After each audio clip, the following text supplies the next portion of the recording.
សូមនាងប្រណីកុំភ័យកុំភេទ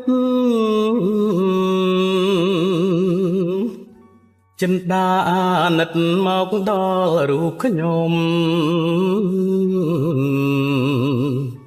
ចេញមកមាសស្ងួនកុំពួនសំងំក្រនបានរូបខ្ញុំសូមទោសនាងផង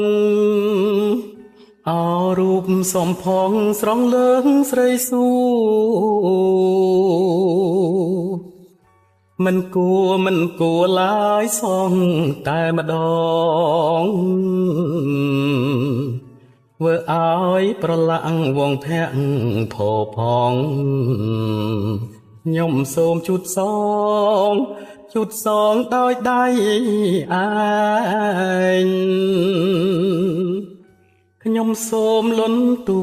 អង្វរស្រងស្រីគួរតែប្រណីស្រដីថ្លាញកុំឲ្យទ្រូងខ្ញុំក្រៀមក្រំចំបាញ់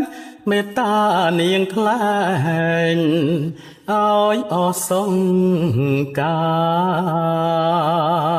រព្រោះខ្ញុំជាជនដែលមានកំហុសសូមនាងដាក់ទោសតាមតែចិន្តាពុះអស់រែកទឹកឬកាប់ចំការចងដៃប្រហាក៏ខ្ញុំព្រមដែរ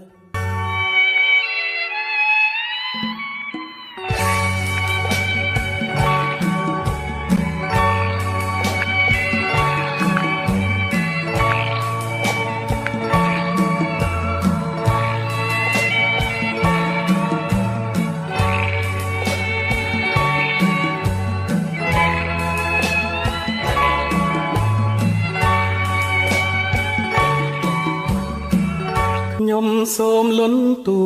អង្វរស្រងស្រីគួរតែប្រណីស្រដីថ្លាញកុំឲ្យទ្រូងខ្ញុំក្រៀមក្រំចំបាញ់មេត្តានាងថ្លែងឲ្យអសង្ការព្រោះខ្ញុំជាជនដែលមានកំហុសសូមនាងដាក់ទោសតាមតែចិន្តាពុះអស់រែកទឹកឬកាប់ចំការចងដៃប្រហាក៏ខ្ញុំព្រមដែរ